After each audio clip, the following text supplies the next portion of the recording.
The Lanthorn student newspaper, March the 2nd, 1978, page 6. A renaissance happening in true TJC style. By Nellie Duddleson. The theater of life is shared by all people regardless of their acting ability. The TJC Renaissance happening, which took place in the LAT on Friday, February 24th, was a celebration of life as art. The inclusion of all TJC in the creation of a three-dimensional flowing work of life, art. Robert Moyer's TJC community theater class was responsible and committed to producing the happening. Their main intention was to break down as many barriers between audience and actors as possible and get everyone on stage.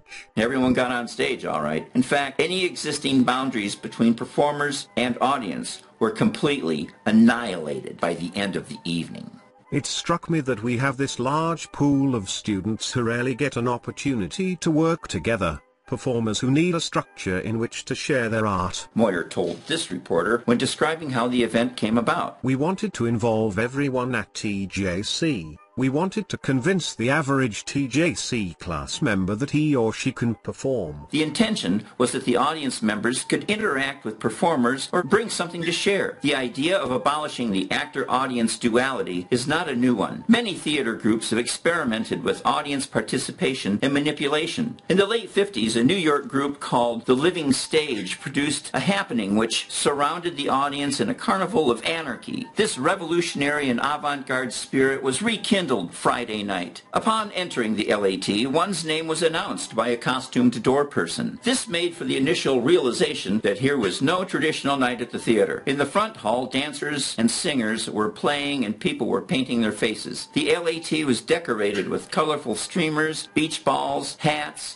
foam, rubber, scrap, and other outrageous toys were distributed throughout the crowd for all to play with. At first, the focus went to Tom Foote and Carrie Goldenberg of the United Stage, who captured the audience with some story theater tales. Their performance was videotaped and played back on one television screen. On another, there were beautifully executed geometric video feedback designs. All this was juxtaposed with John Hafke's Slides of Egypt, which were flashing on a side wall. From that point on, all linearity or structure ceased to exist and the craziness began. According to Moyer, the point at which the audience and the performers became one was when the Dance Alliance started to perform and out came these inflatable plastic tubes. The audience was literally wrapped up. Words, music, light, and sound were all happening.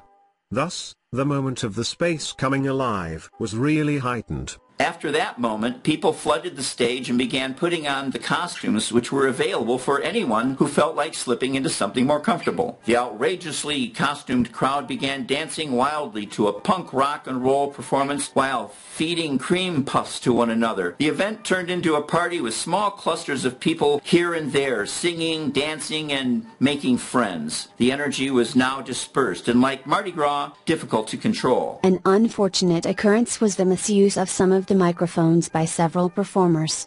This exhibited a lack of respect for the philosophy of the event and for the sharing that was taking place.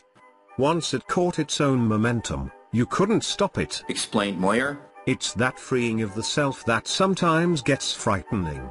We rarely get an opportunity to act out that part of ourselves.